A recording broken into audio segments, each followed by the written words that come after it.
Someone once said that lawmaking is akin to sausage making. You don't want to know what goes into it.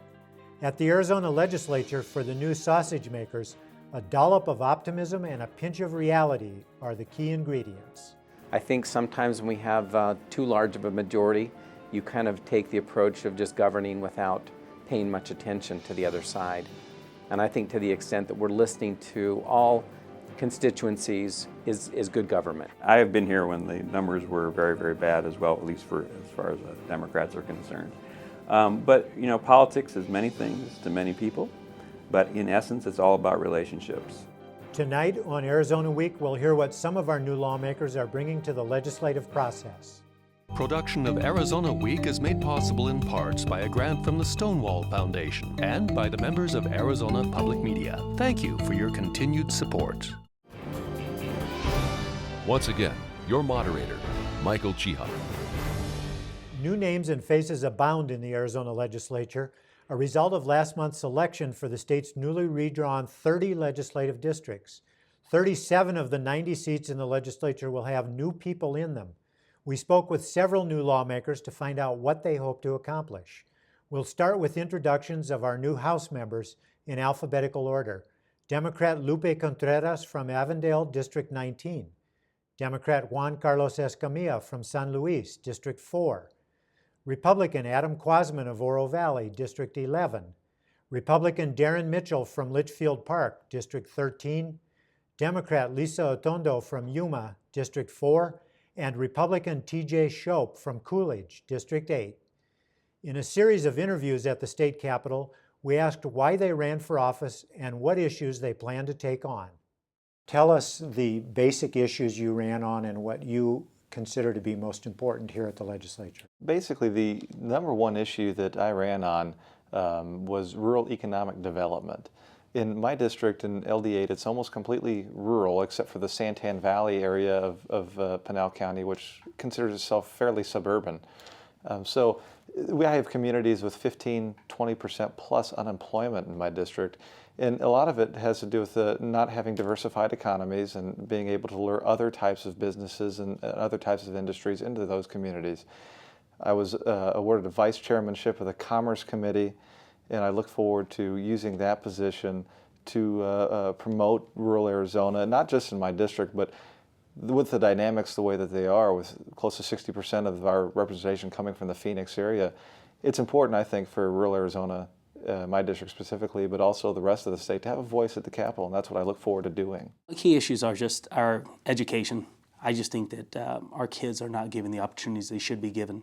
We're not going to get in life where we want to be without educating our kids and doing what we can for them, regardless of what area they come from, rich, poor, or whatever. I think we need to focus more on the children because they are our future, and we want to better our future. And I think with that is starting with them K-8 programs. I mean, even in Head Start, giving them a great education will help us all. The other thing is healthcare. Healthcare. I work for an insurance broker, and I see what the fights that employers have out there with insurance, and what the fights that people have not being able to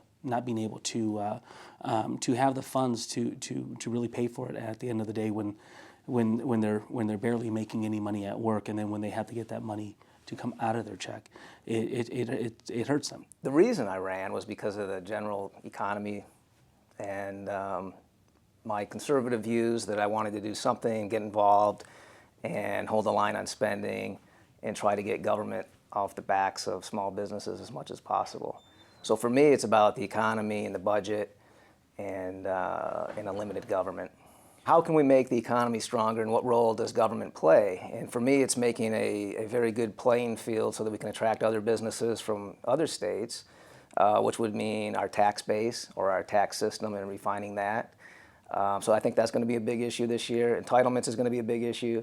Because we do have budgetary issues that are coming up that are problematic at 2 years down the road. So one of the things that really inspired me to run for office, prior to running for office, I was the mayor for the city of San Luis, a small town, and a lot of times we would see a lot of the legislative issues come down the pipeline that really affect the small communities. So I think this new district really paints a portrait of small rural Arizona, and I really want to be able to represent those small communities, and I feel that I bring that background to the legislator. Key issues for you, what you'll be pushing at the legislature. Well, I'm an economist. I work as an economist in the private sector. I will be serving as the vice chairman of the Ways and Means Committee. So whether it be tax policy, pro-economic growth, commerce and commercial policy and fiscal issues, cutting spending, it's all about understanding that the abundance of the free market really outperform the rationing of big government. And that's what our constituents wanted when they sent us to the legislature. They wanted to know that Arizona will grow even in the shape of a federal government that's starting to clamp down upon them. As states such as California become less business friendly, Arizona will become a much better place to do business, a much better place to raise your kids, and a much better place to live. I am a Democrat, as you mentioned earlier, so I have to say I'm a little bit dismayed with some of the things that have happened in state politics. I am a former public school teacher and an advocate for public education. My master's degree is in third world development, women and children's issues. So those are also things that very much interest me. And of course, the economy and jobs. We come from rural areas, and our district encompasses a lot of rural towns. I want to make sure that we're not forgotten and that we can have the economic development that's so important for our local economies.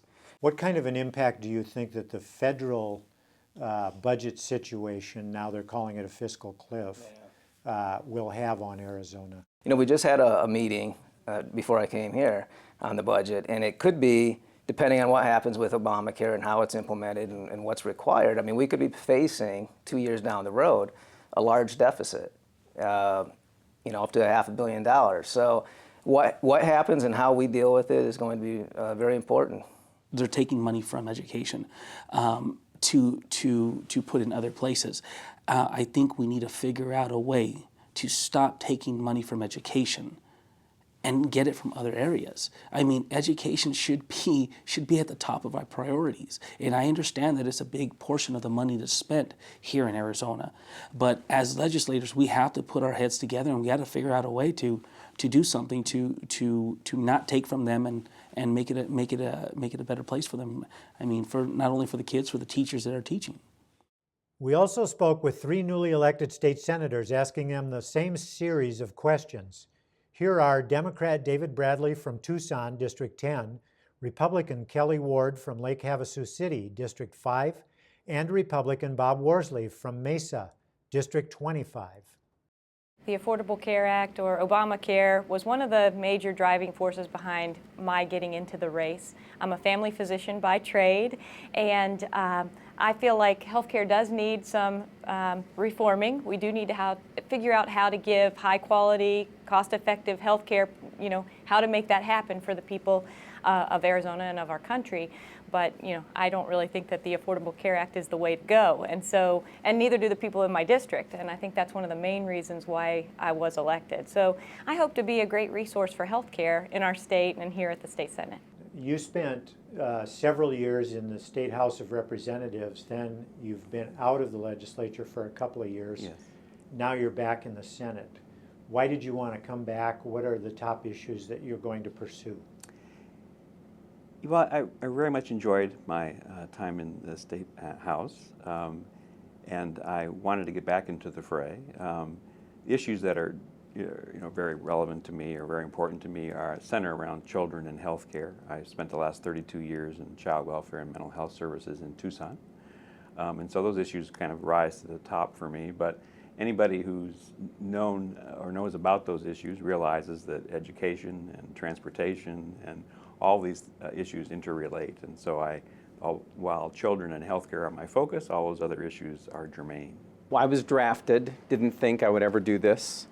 And I was drafted really to be a rational and pragmatic voice for immigration reform and to make sure that the state legislature is finished with making immigration laws and make sure that that's happening at the Washington level.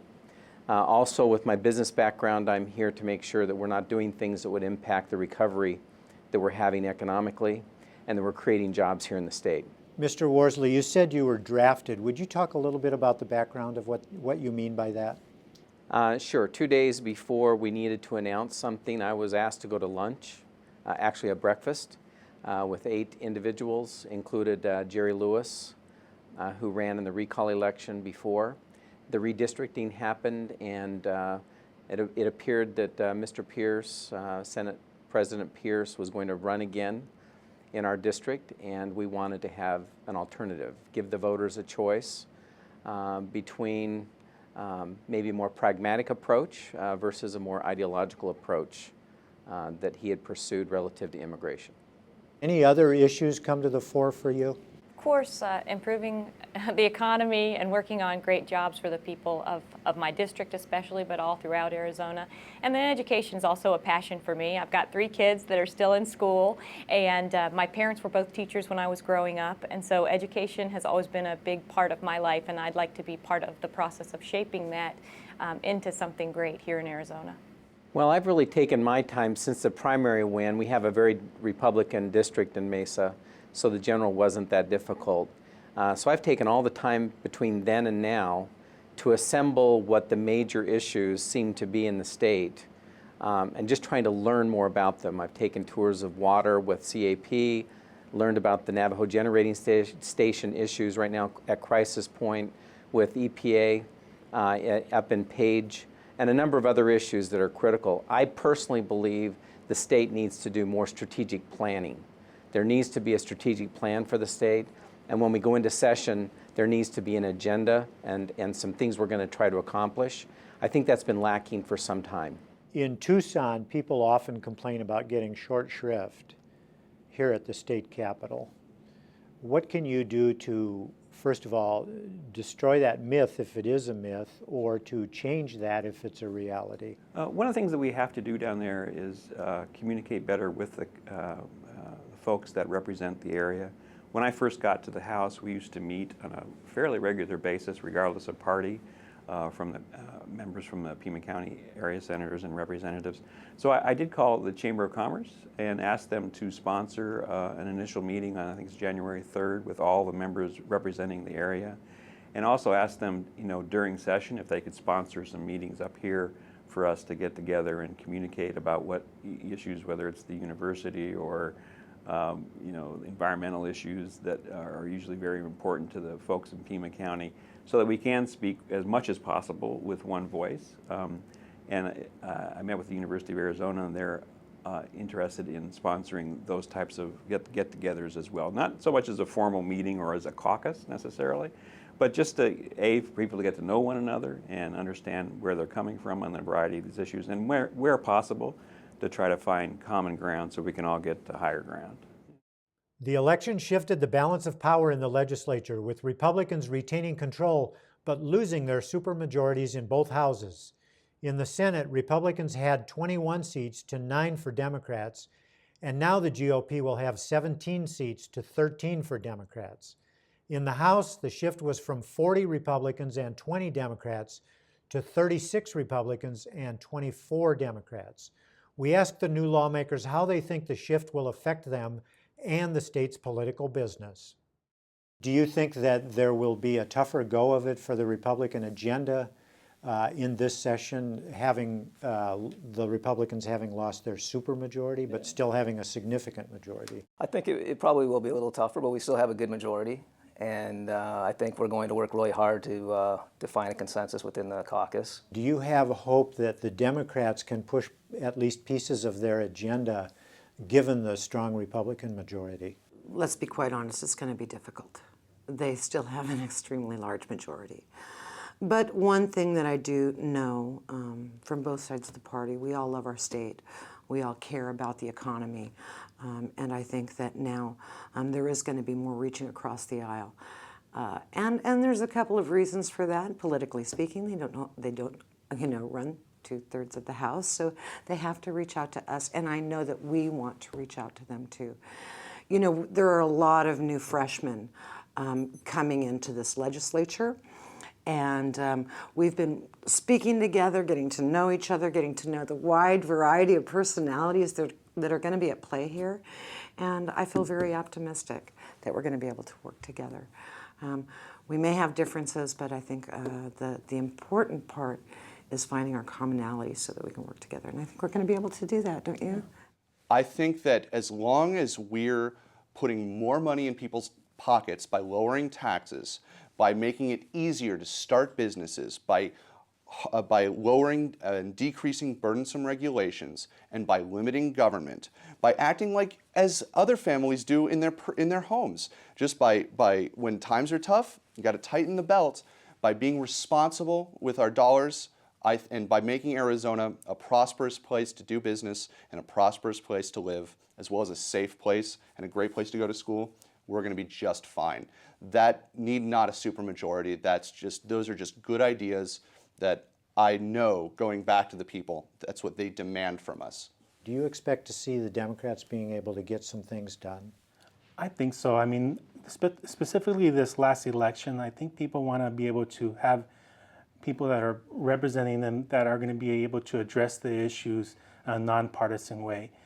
We might have our own differences on certain individual items, but at the end of the day, we need to be able to work together to address the issues that are so needed for our communities. I think that it's important to realize that although Republicans greatly outperformed in 2010, we're actually back to the numbers that we experienced in the early 2000s and through much of the 90s and really all the way from the 1960s since Republicans have been in control of the state house. We're going to set forth an agenda. The leadership has taken all members' positions into account, and I believe we'll have an agenda that is able at the end of the day to get 31 votes on key issues. And there's a new dynamic here at the state Senate. The numbers have shifted. The Republicans had a supermajority, no longer do, and it's pretty close actually, 17-13. Do you think that will change the way things have been occurring in the Senate? It's kind of like spring training in baseball. You know, hope springs eternal when you first get there. And I think our numbers lend us to be very hopeful to that. You know, we all come at this from different directions with different hopes. But my kind of theory in life is that, you know, that which rises converges. And so when people put their hopes together and want to do the best for the state, there is some convergence of ideas and policy. And we're very hopeful this year that we can head in that direction. And as I mentioned in my campaign throughout the time that I was running for the Senate, it was let's stop screaming at each other. Let's put our heads and hearts together and make this work. And so I'm very hopeful that we can do that. I think there is the possibility of having things be more difficult, but I think that leads to the opportunity to be more civil and have more discussion. I think sometimes when we have too large of a majority, you kind of take the approach of just governing without paying much attention to the other side. And I think to the extent that we're listening to all constituencies is good government. I agree with that. I agree that listening to both sides is definitely important, and bringing all those stakeholders together is the way that you get things done, and that's what the people that put us here expect us to do. And I hope that's going to be one of my strengths.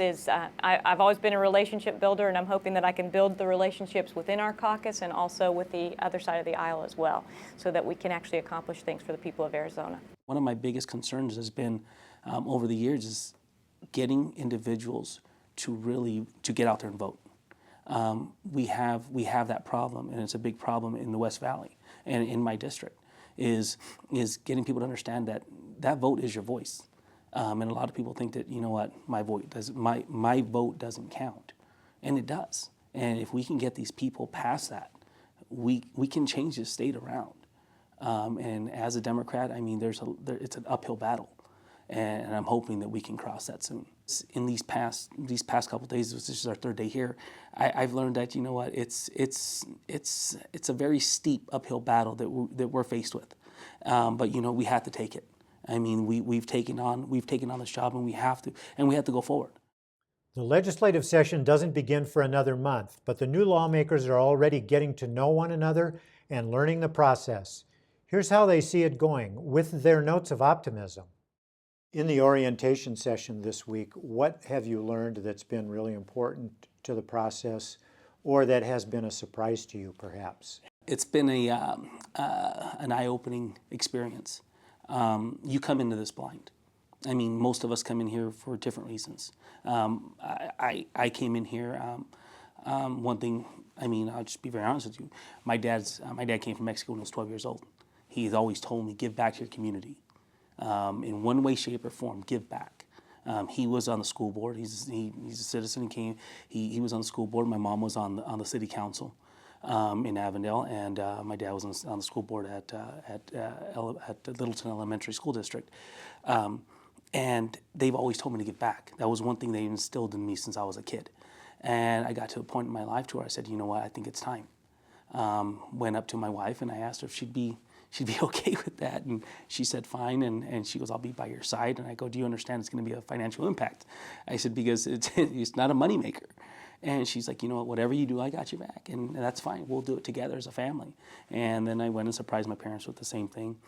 But then you come over here to orientation, and you figure out exactly how everything goes and what's going on, and how it works with being a part of the minority, which I guess I'm used to being Hispanic, but it's being a Democrat and coming in here. We all have a voice, and you have to use that. But I guess it's kind of hard to get certain things done when you're a minority in the House, and hopefully we can change that. I think one of the things that I learned in the orientation that I don't know if it was a surprise necessarily because we haven't really gotten into the nuts and bolts of the session or anything like that, but how well all of us really get along thus far. We had a dinner the other night, and I drove 3 Democrats in my vehicle to the dinner. I mean, we all seem to very much mesh with each other, get along. I think it comes from an understanding of we've all been through the same fight over the last 8 to 10 months in our respective districts, and we are all victorious. We all have a story to tell each other about whether it's a horror story, whether it's a good story. They all had a happy ending in our case. So we had that to share. So it wasn't necessarily anything we learned in training or orientation. It was more of the camaraderie of the freshman class from both parties that's coming in. And would you expect to see that, Mr. Shope, carried through during the session? Because there will be a lot of give and take. Absolutely. I've heard it from both Republicans and Democrats here that close to 90% of the bills that get passed out of the House and Senate are bipartisan in nature. Obviously, there are some principal issues that both sides will have to take stands on, and I respect that and I understand. I'm in a district, for example, that is 7% more Democrat than Republican.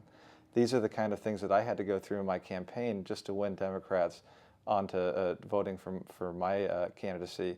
So I firmly believe that we're all duly elected, represent our constituencies, and I at least think that the tone from the freshman class anyway will be one of getting along. Well, I've followed legislature before on both a federal and a state level. So the process it's nice to go over it and see, but most importantly, what I thought was really important was meeting the faces that are here, the ones that can help us, and especially the ones that can help us meet the needs of our constituents. So it was very nice putting names to faces so that we can learn how to really move our way through campus, basically through the legislature and the staffers and all of the people that work so diligently here. Well, we've met the wonderful staff that we have here at the State Senate, and I know we're going to benefit from their many years of expertise. Their breadth of knowledge as well is going to be just amazing. And we're also learning some of the logistics about how to get in and out, which doors we come in, which doors we go out, the process of dropping a bill into the hopper, that kind of thing. So it's a lot of the mechanics of being a senator. And what have you learned here at the orientation that has either been a surprise to you or something that you consider to be pretty important to the job you have to do? I have a lot of like-minded new freshmen coming in, which was gratifying for me to know that I have a little bit of support. It's just an interesting activity to meet other people and see what their backgrounds are and what they're bringing to the table, what their specialty is, and what they're interested in doing. And we have a lot that are interested in the Republican caucus on fiscal matters, entitlement programs, just budget issues, and just really keeping the fiscal house in order. I have been here when the numbers were very, very bad as well, at least as far as Democrats are concerned. But politics is many things to many people, but in essence, it's all about relationships, and it's connecting with people and understanding their perspective and trying to put together good policy as a function of that. So, I haven't spent a lot of time with folks here in the Senate. There's a lot going on, people moving and all those types of things, but I am very hopeful. Been a great experience to know new faces and understand better the challenges of some of the other areas that we might not be familiar with. And these particular first couple of days, it's a really interaction, meet and greet those individuals that might be persons that we might have to rely on later on to try to actually pass some bills in the future. And this has been it's been great because it's the first couple of days. It's been very nonpartisan on some of the issues as chit-chatting and talking and meeting the other individuals from the other districts. So it's been very educational. Mr. Quasman, something important or surprising to you in the orientation?